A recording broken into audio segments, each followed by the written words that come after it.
Yeah. So it's belt and back right. only those two. You never change your end ports. If you do, like if they connect the tabloid different delivery, so you have different boards, then you do need to change it, otherwise you don't.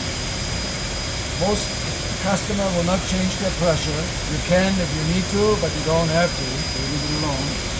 And this one here, this is manual, you stay in automatic. If you run something like the Grainger paper, what's that, 26 pound or whatever? Oh no, we won't run So, something that light. The paper has no body.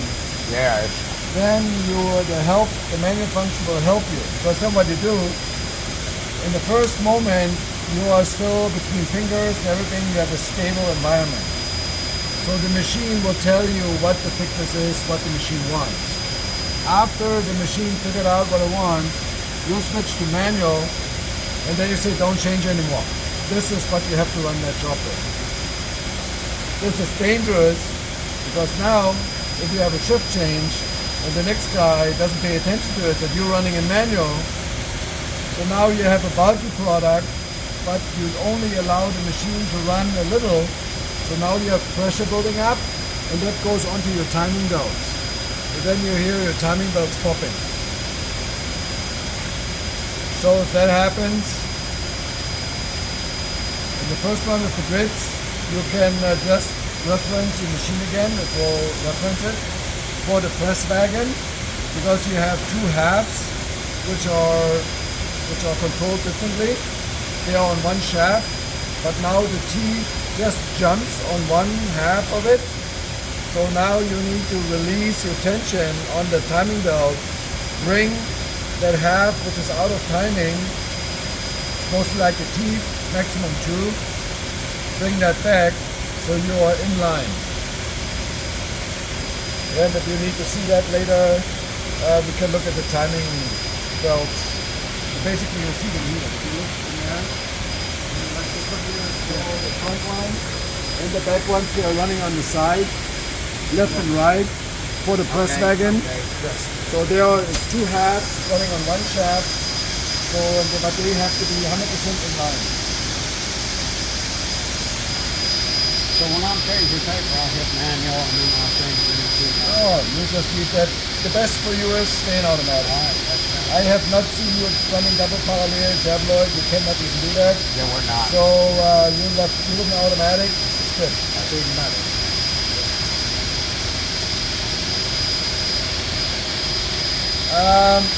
For maintenance, if you need to run a self-test or something and your press is down, you need to have a speed reference.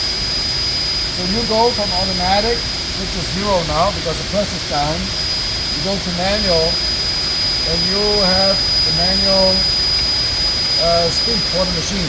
So you can run self-test. Don't forget to get back to automatic after you're done.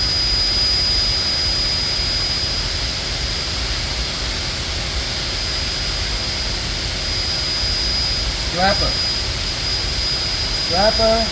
you see where we are in the sequence. You can set up your strapper tension for the pullback when it tightens up the strap before it seals it.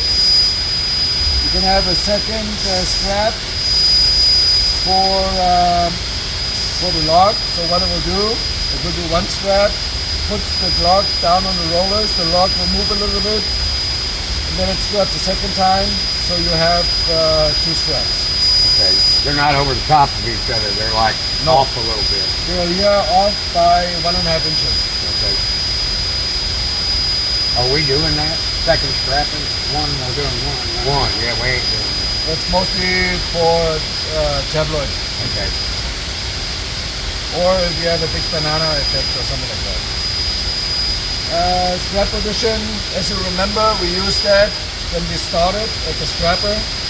So that moves the machine in the strap position. Oh yeah. Like wall down, press wagon in the back. So then the machine just gets ready for you so you can take action at your strapper.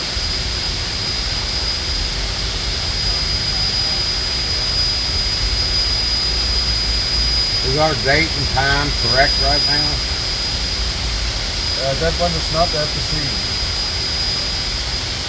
75, but it is May something. Can do that later. Yeah, okay, yeah.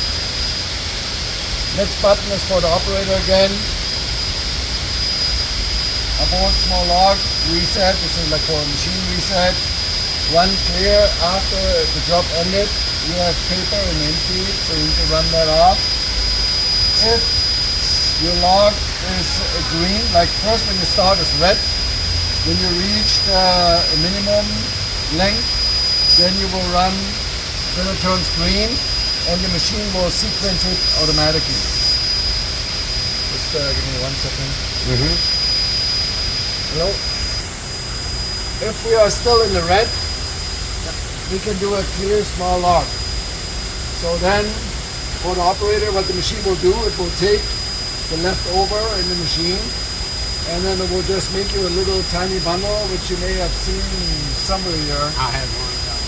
Okay, and then that will not be pushed to the robot. So the small bundle, which is a creation of the clear small log, needs to be removed to the front. Even that the other one also is too small for the robot to handle. This one is just a tiny one, so that one has to come from the front. Now, we did that yesterday. Oh, yeah, that's on the front column, front. Yeah. Maintenance. Maintenance, you're able to run the self-test of the machine. You need to have your manual speed reference.